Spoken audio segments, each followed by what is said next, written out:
guys, I'm Syama Meagher here, CEO of Scaling Retail.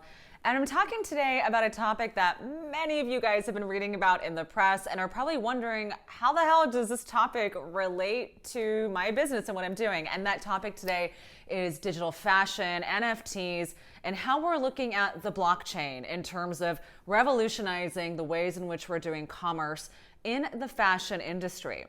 Now, each of these three things are very different, right? As we start to think about things like digital fashion, I am now increasingly seeing a lot more in terms of not just the skins and the AR components that you can now integrate and do things, for example, in Snapchat with filters, but I'm also starting to talk and think about things like digital fashion in terms of gaming, right? Platforms like Roblox and other sorts of, more integrated gaming platforms are starting to create ecosystems for fashion brands. And why is that? Because digital currency and how you show up as an avatar has been increasingly important, not only in the gaming industry, but in the last 12 months, as we've seen the rise of these digital gaming platforms as more and more people were unable to leave their homes. So creating these second worlds, these other ecosystems whereby we can create and exchange and do commerce and business is certainly on the rise, and digital fashion is one of those ways in which we can see that.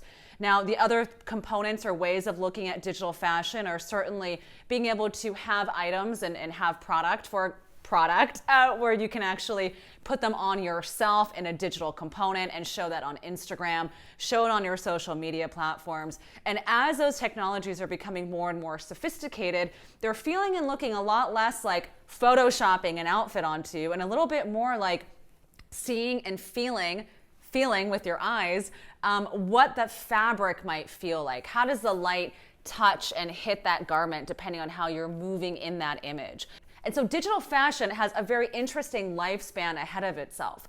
Not only are we thinking about it in terms of launching potentially gaming first, so creating brands and platforms that are looking primarily at digital and then expanding into physical garments, but we're also looking at digital in terms of AR skins, in terms of things like Snapchat, as well as other ways of transacting on digital fashion items that can be used to represent yourself on all the different social media and digital platforms. Now, this is very different from the topics of, let's say, NFTs, and as we're looking at the blockchain and ways of implementing blockchain technologies for fashion, right? Digital fashion, I think, is going to be really fun. I think it's an increasingly larger ecosystem, and I actually anticipate to see many more brands looking to do digital first in that gaming sphere before they launch that physical component, right? That to me, I think, is going to be very interesting play on physical and digital coming together. Now, in the realm of NFTs, right, non-fungible tokens, in that realm of understanding how do we create value out of the blockchain and cryptocurrency in general. Now, I'm going to unpack to you a little bit of how I'm experiencing this wave of how we look at crypto and as we look at NFTs, and then kind of walk you a little bit into where I think the future of this is for our industry. Now, obviously, everyone in the last year has become increasingly aware of cryptocurrency and has likely been trading or purchasing coins through the blockchain. And what I think is so fascinating about this is we've seen in the last 12 months more crypto whales, if you will, people who've become millionaires plus from exchanging and trading on cryptocurrency.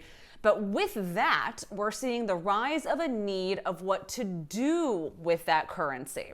That's very important. Obviously, when you have fiat currency like the US dollar or Canadian currencies, Canadian dollar, any other international currency, you can exchange that for goods and services, right? There is a sense of value and meaning to that.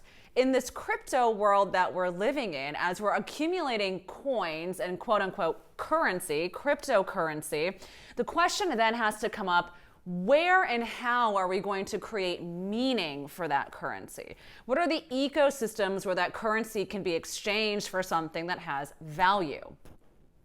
That, my friend, is where non-fungible tokens and other sorts of platforms become very interesting. Now, back in 2014, I had the privilege of launching a really fantastic small jewelry boutique in the West Village. They became one of the first to launch a crypto ATM so people can actually exchange and use their cryptocurrencies, exchange that in order to be able to purchase product. And then also what was so fascinating was use crypto to buy product in store. Now, that was a very early adopter of looking at crypto and very early way of looking at exchanging the currency. In this new way, as we look at non-fungible tokens, what that really represents, everyone, is kind of the receipt, right? It's the license, it's the receipt to ownership. Now, when you think about the industries where receipt to ownership becomes very important, right? Think about things like the art world, right? Where it doesn't really matter, right? You might have a Picasso, but it's sitting in a air-controlled, temperature-controlled storage facility. You may not always be showing it, you may not see it, but there's a sense of ownership there, right? And you have the receipt and you have that level of authenticity, and people in your community likely know that it was you that bought it at the auction. If you translate that idea in terms of power with receipt of ownership, right? Being able to say, I own that or I have that, that is really what we're talking about in terms of non-fungible tokens, right? In terms of these different kinds of asset classes.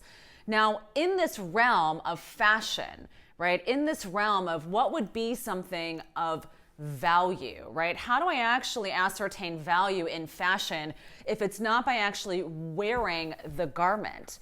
Right? So we have to start to look at fashion and these other types of arenas in terms of the art world, right? What are those limited edition pieces or that one-off style or something from an archive whereby a collector might say, hey, I actually really want to own that or I want to have that. And it doesn't matter that I can't show it to 1,000 people or everybody who comes into my home, because owning that has a sense of vanity attached to it. When you think about the concept of owning something at such a high price point with such limited edition or limited exclusivity, all of a sudden it becomes a play on power and it becomes a play on money. Who has the most? Very similar to the art world. It becomes very subjective. What do you think is worth it? What do you think is not worth it? And it's very audacious to start to play in the room of art collecting, just as it's very audacious to play in the realm of NFTs, right? Being able to ascribe and assign value. So, fashion brands out there, how should you be considering and looking at the world of NFTs? Well, right now, as we look at the trends in terms of what's doing quite well, it's certainly going to be those collectibles. So anything that's going to be a collectible token, anything that's collectible, and certainly anything around the areas of art. Right? And so what I think is really interesting when it comes to fashion is we really still do need to build out what that ecosystem can look like. Will it be designers pulling out items from their archive? Will it be specific one-off items? Will NFTs give rise to a sense of exclusivity that really is going to be something akin more to the art world rather than kind of mass consumption of women's ready-to-wear? So I'm very excited to see where the room of NFTs moves to as we start to look at product. One of the other very interesting things in the space that I think is worth mentioning is in that realm of NFTs, as we're looking at the translation again between owning the receipt, right, saying you own it, and then that physical component, I do believe that in fashion we will always want to have some sort of physical asset, right, that's going to go along with it, or some sort of way of being able to say, I have that, I was there, and perhaps it is truly, again, in the sense of digital fashion, that merging of owning it, having that exclusivity, and maybe with the potentiality of actually wearing it. Now, to close out this conversation, I want to give rise to the topic of simply blockchain. Now, oftentimes blockchain gets confused with things like cryptocurrency and maybe things like digital fashion. But as we look at blockchain in general, what I really want to, in a very simple way for our audience here, for you guys, is to understand that blockchain is the technology by which so many of these things are being able to get built off of. Many new technologies right now are leveraging the power of blockchain in order to do things like product and luxury authenticity. Blockchain technology is also being used as we look to end-to-end circularity in terms of the lifespan and the cradle-to-cradle nature of a product.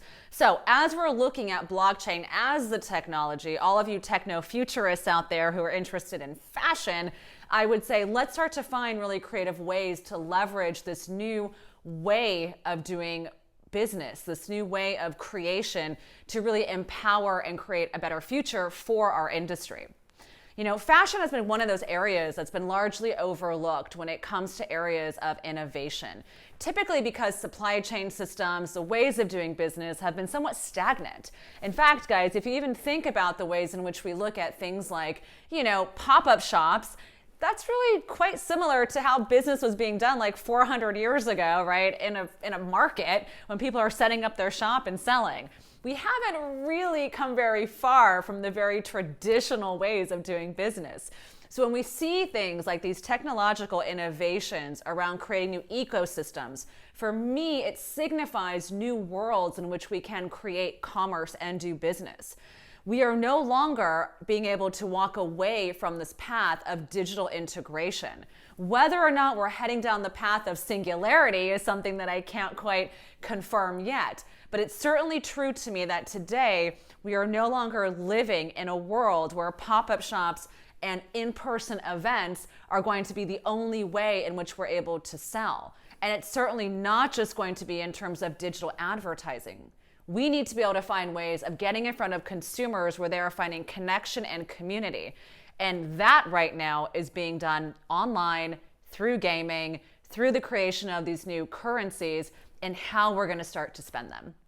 All right, guys, if you want to explore these topics more with me, clearly something I'm having so much fun around, please shoot me an email at hello@scalingretail.com. Very excited to see these new worlds that we create. Very excited to see how product plays a fit into this consumer and this new shift in terms of how we look at identity and commerce. Talk to you soon. Bye.